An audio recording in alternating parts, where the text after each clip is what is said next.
A common theme in Final Fantasy XIV is tragic figures deserving of our compassion, even if we must stand against them and hold them to account for their action.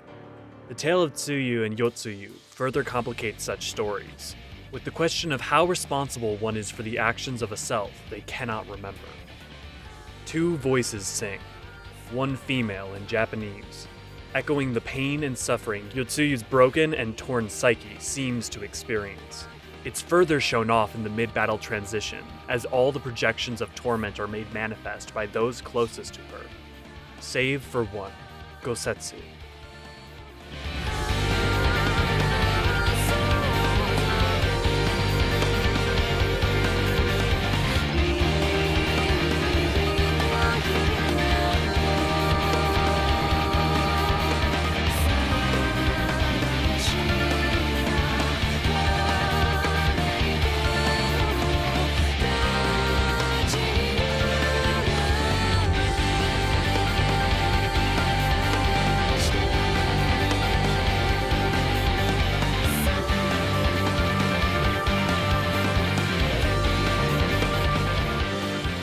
The other voice, a male's in English, is the voice of those who tormented and restrained her. One might wonder if the flower itself is not merely an allusion to Yotsuyu herself, waiting to be used and abused by those of her family, literally sold into prostitution.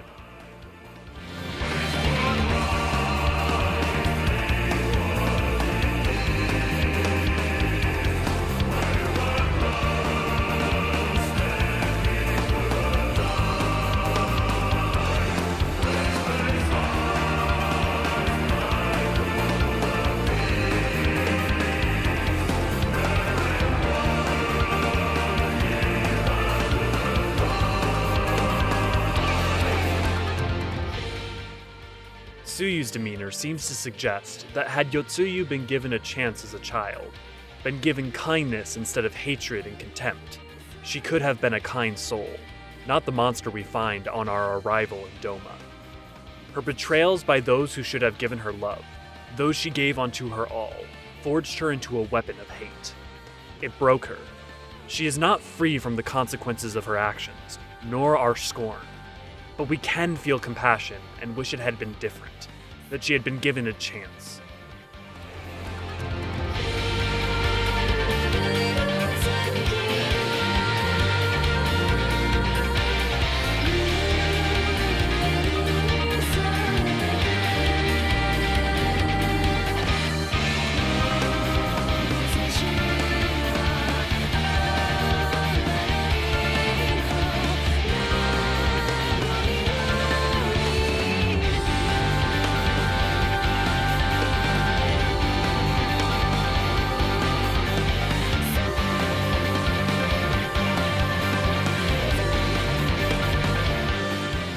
As the sun sets in the west, its light bleeding eastwards across the land, and the night comes upon us.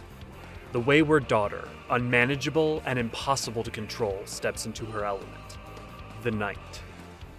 Tired eyes, weary from the endured pains of her world, the teeming sea of life is not but an all-encompassing tide of transgressions. These lines are meant in contempt and mock Yotsuyu, Doma's wayward daughter.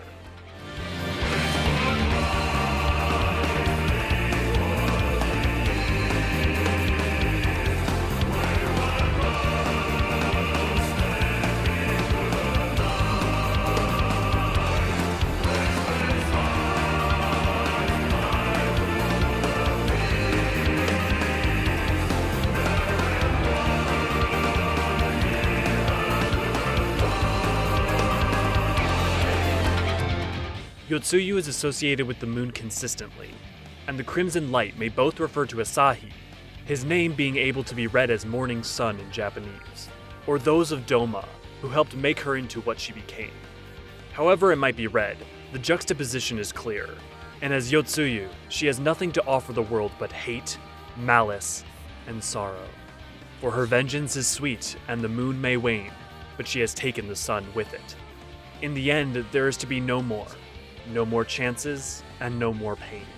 Yotsuyu was a monster. It's hardly a questionable statement. But what matters is that she was forged, not born. In her tale, we see a broken, sorrowful woman, and the kind soul that she could have been.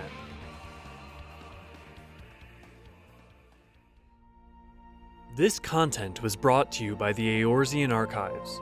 If you enjoyed this video, help us please the 12 by leaving a like and subscribing for new content every Thursday.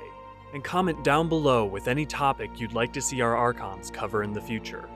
For even more content, discussion, and exclusives, please check out our Discord and consider supporting us on Patreon.